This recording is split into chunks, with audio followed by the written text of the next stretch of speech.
Kisah Para Rasul bab 18.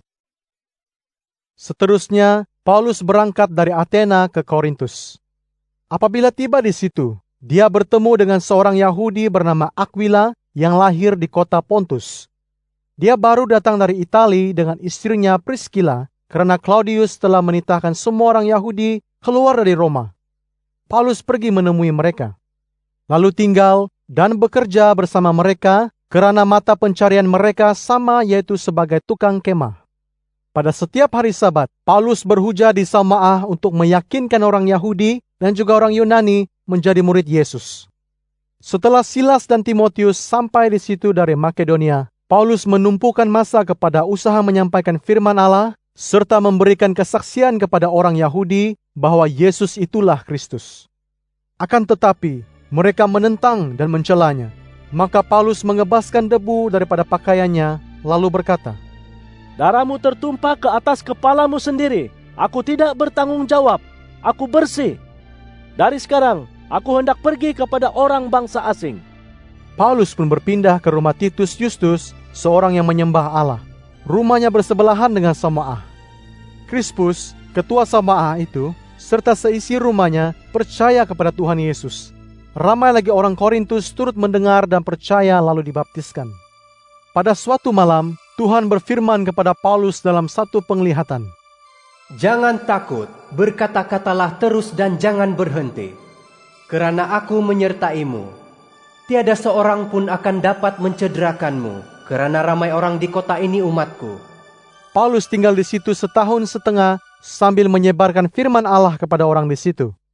Semasa Galio menjadi pemerintah negeri Akaya, orang Yahudi bangkit dengan sehati melawan Paulus, lalu membawanya ke muka pengadilan.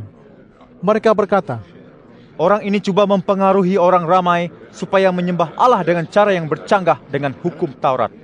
Apabila Paulus hendak menjawab, Galio berkata, "Hai orang Yahudi, jika perkara ini tentang kesalahan atau jenayah, patutlah aku bersabar mendengarnya. Tetapi jika pertikaianmu tentang perkataan, nama dan hukummu, hendaklah kamu menyelesaikannya sendiri. Aku tidak mahu mengadili perkara yang demikian." Lalu Galio mengusir mereka keluar dari tempat pengadilan itu. Kemudian mereka menangkap Sostenes, ketua Salmaah, lalu memukulnya di hadapan tempat pengadilan itu, tetapi Galio tidak menghiraukannya. Paulus tinggal dengan para murid Yesus di Korintus beberapa hari lagi. Selepas itu, dia meninggalkan mereka, lalu belayar bersama Priscilla dan Aquila ke Syria. Sebelum bertolak, Paulus mencukur rambutnya di Kengkrea sebagai menunaikan nazarnya. Apabila mereka sampai di Efesus, Paulus meninggalkan Priscilla dan Aquila di situ. Dia masuk seorang ke Salmaah, lalu berbincang dengan orang Yahudi. Ketika mereka memintanya tinggal lebih lama lagi di sana, dia menolak permintaan itu. Lalu bermohon diri sambil berkata, "Dengan izin Allah, aku akan kembali bertemu denganmu." Selepas itu, dia belayar meninggalkan Efesus. Setelah sampai di Kaisaria, dia naik memberi salam kepada jemaah, lalu turun ke Antioquia. Di sana dia tinggal beberapa lama, kemudian berangkat melawat seluruh daerah Galatia dan Frigia, serta mengukuhkan iman para murid Yesus di situ. Pada masa itu, seorang Yahudi bernama Apolos yang lahir di Alexandria, pandai berpidato dan amat memahami kitab suci, datang ke Efesus. Dia telah diajar tentang jalan Tuhan, dan dengan bersungguh-sungguh dia berkata-kata dan mengajarkan perihal Yesus dengan betul, walaupun dia hanya mengetahui baptisan Yohanes. Dia mula bercakap dengan berani di Salmaah. Priscilla dan Aquila mendengar dia bercakap, lalu membawanya ke tempat tinggal mereka dan menerangkan jalan Allah kepadanya dengan lebih betul lagi. Apabila dia hendak menyeberang ke Akaya, para murid Yesus di Efesus membantunya dengan menulis surat kepada saudara-saudara seiman di Akaya, supaya mereka menyambut Apolos. Setibanya di Akaya, dia banyak menolong orang yang dengan kasih kurnia Allah telah beriman. Dengan wibawa yang penuh, Apolos mengalahkan orang Yahudi dalam perbahasan di hadapan orang ramai. Dengan memetik ayat-ayat kitab suci, dia membuktikan bahwa Yesus itu Kristus. Kisah Para Rasul bab 19. Sementara Apolos berada di Korintus, Paulus menjelajahi kawasan pedalaman, lalu sampai di Efesus. Di situ dia bertemu dengan beberapa orang murid, lalu berkata, Adakah kamu menerima Roh Kudus pada waktu kamu percaya kepada Yesus? Mereka menjawab. Kami belum pernah mendengar pun tentang adanya Roh Kudus. Paulus bertanya, Kalau begitu, dalam baptisan apakah kamu dibaptiskan? kata mereka. Dalam baptisan Yohanes. Paulus berkata, Yohanes telah membaptiskan orang dengan pembaptisan taubat dan berkata kepada mereka bahwa mereka hendaklah mempercayai Dia yang akan datang selepasnya, yaitu Yesus.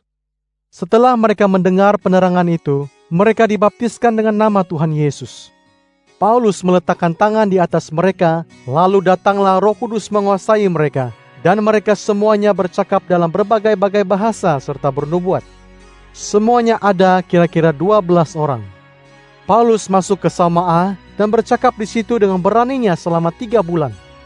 Dia berbincang dengan orang di situ dan berusaha meyakinkan mereka tentang kerajaan Allah. Akan tetapi, beberapa orang berkeras hati dan tidak mahu percaya, malah memburuk-burukkan jalan Tuhan di hadapan orang ramai. Oleh itu, Paulus meninggalkan mereka lalu membawa murid-murid Yesus bersamanya ke Dewan Syarahan Tiranus, dan disitulah dia mengadakan perbincangan.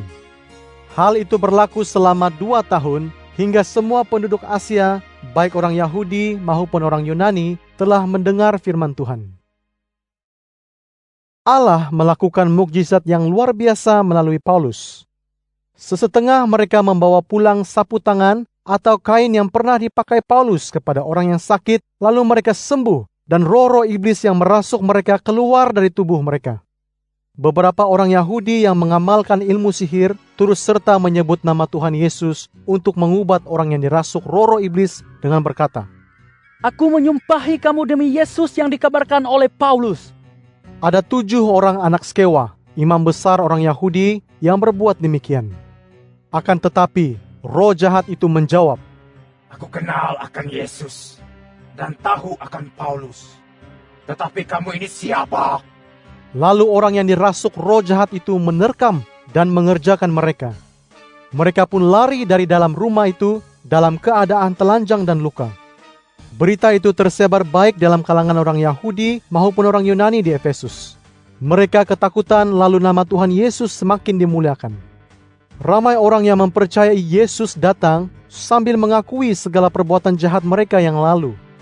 Beberapa orang yang mengamalkan ilmu sihir mengumpulkan semua buku sihir mereka dan membakarnya di hadapan orang ramai. Semua buku sihir itu dianggar nilainya kira-kira 50.000 keping uang perak. Demikianlah firman Tuhan tersebar luas dan semakin berkuasa. Setelah selesai peristiwa itu, Paulus berniat dalam hatinya hendak menjelajahi Makedonia dan Akaya dan kemudian ke Yerusalem. Dia berkata, Selepas itu, aku mesti pergi ke Roma pula. Dia pun menyuruh Timotius dan Erastus, 2 orang daripada pembantu-pembantunya, pergi dahulu ke Makedonia, manakala dia tinggal lebih lama di Asia. Pada masa itu, berlaku huru-hara di Efesus karena ajaran tentang jalan Tuhan. Seorang tukang perak bernama Demetrius membuat balai-balai berhala Dewi Artemis daripada perak. Pekerjaan ini membawa hasil lumayan kepada pekerja-pekerjanya. Dia menghimpunkan para pekerja serta tukang-tukang yang sama mata pencariannya, lalu berkata, Saudara-saudara sekalian tahu bahwa daripada pekerjaan inilah kita mendapat keuntungan. Saudara-saudara juga melihat dan mendengar bahwa di Efesus ini, malah hampir di seluruh Asia, Paulus itu telah mempengaruhi ramai orang dengan berkata bahwa barang yang diperbuat oleh manusia bukannya Tuhan. Dengan demikian, apa yang dikhawatiri bukan sahaja mata pencarian kita ini dihina. Bahkan rumah Artemis, dewi yang besar itu pun tidak akan diendahkan lagi. Lalu hilanglah kebesaran dewi yang disembah orang di seluruh Asia, malah di serata dunia. Setelah mendengar kata-kata itu, semua yang hadir naik berang dan berseru, Maha besar Artemis, dewi orang Efesus. Dengan demikian, orang ramai merusuh di kota itu. Mereka menangkap Gaius dan Aristarkus, orang Makedonia yang menemani Paulus dalam perjalanannya, lalu menyeret mereka ke panggung kota itu. Paulus hendak pergi bercakap kepada orang ramai, tetapi para murid Yesus tidak membenarkannya. Beberapa orang pegawai kerajaan yang bersahabat dengan Paulus berpesan kepadanya supaya jangan masuk ke panggung itu. Orang yang berkumpul di situ berseru-seru, sesetengah berkata begini dan sesetengah begitu. Karena semuanya dalam keadaan kelam kabut dan sebilangan besar daripada mereka tidak tahu mengapa mereka berhimpun. Orang Yahudi menolak Alexander ke hadapan untuk menghadapi orang ramai. Alexander memberikan isyarat dengan tangannya karena dia hendak menjelaskan segalanya kepada mereka. Akan tetapi, apabila mereka mengenalinya sebagai orang Yahudi, semuanya berseru serentak selama kira-kira 2 jam. Maha besar Artemis, Dewi orang Efesus. Ketika itu, juru tulis kota menyuruh mereka diam, lalu berkata, Hai orang Efesus, siapa yang tidak tahu bahwa orang kota Efesuslah yang memelihara kuil Dewi besar Artemis dan patung sucinya yang turun dari langit? Ini tidak dapat dinafikan. Oleh itu, kamu patut bertenang dan jangan bertindak gopoh-gapah. Kedua-dua orang ini tidak merampas harta tempat berhala dan tidak pula menghina Dewi kita, tetapi kamu membawa mereka kemari. Jika Demetrius dan tukang-tukang yang menyertainya itu ada sesuatu yang hendak diadukan tentang sesiapa, kita mempunyai mahkamah perbicaraan dan hakim. Hendaklah mereka mendakwa orang berkenan di mahkamah.